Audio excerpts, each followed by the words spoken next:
Welcome, everyone.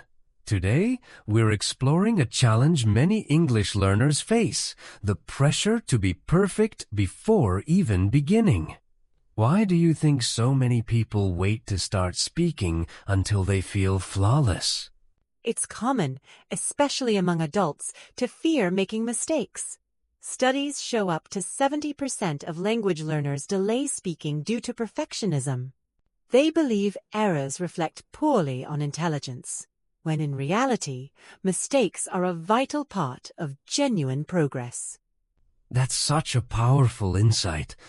In your experience, how does this perfectionist mindset affect learning outcomes over time? Ironically, waiting for perfection often leads to stagnation.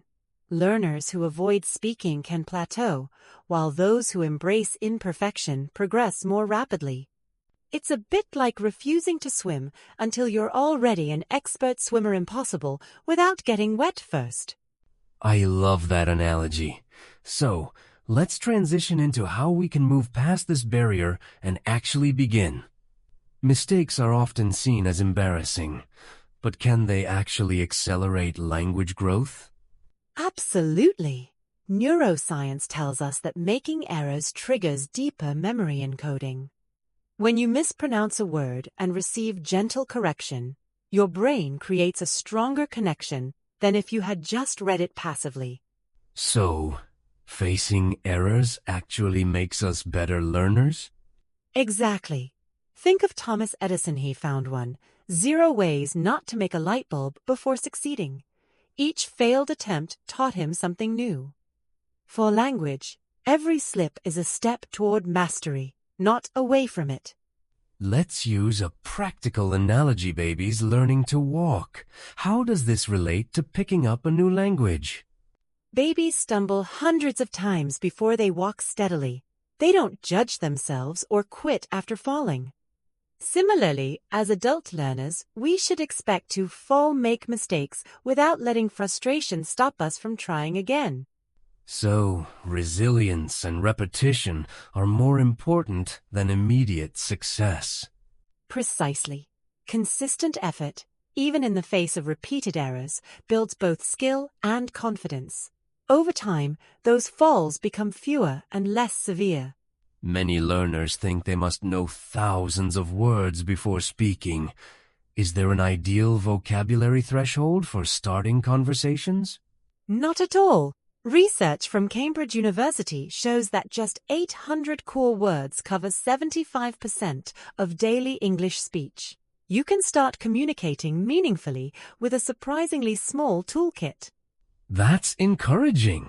So, instead of waiting, learners could focus on using what they already know? Exactly. Using simple words in real conversations leads to faster recall and greater confidence.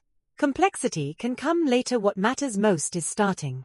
Let's talk about action versus analysis. Why is practicing out loud so much more effective than silent study? Speaking activates different neural pathways than reading or listening.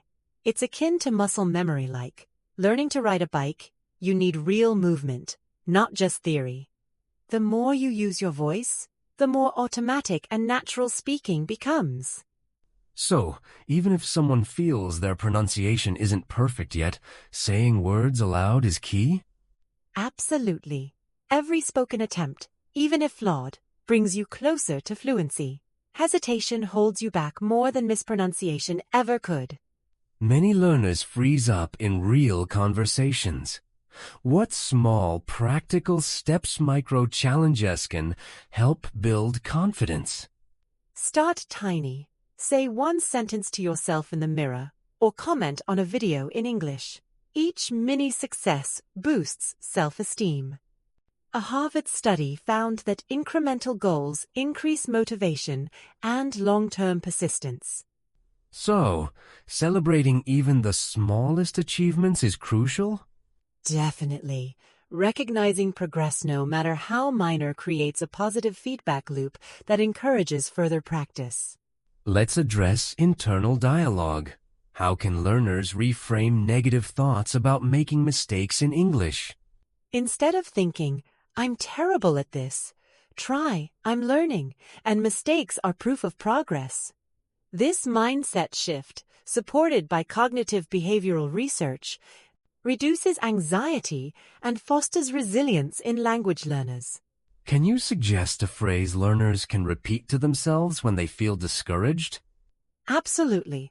I don't need to be perfect, I just need to begin. Repeating this creates a sense of permission to try without fear. How does practicing with others, whether online or in person, enhance the learning journey? Community provides both accountability and encouragement.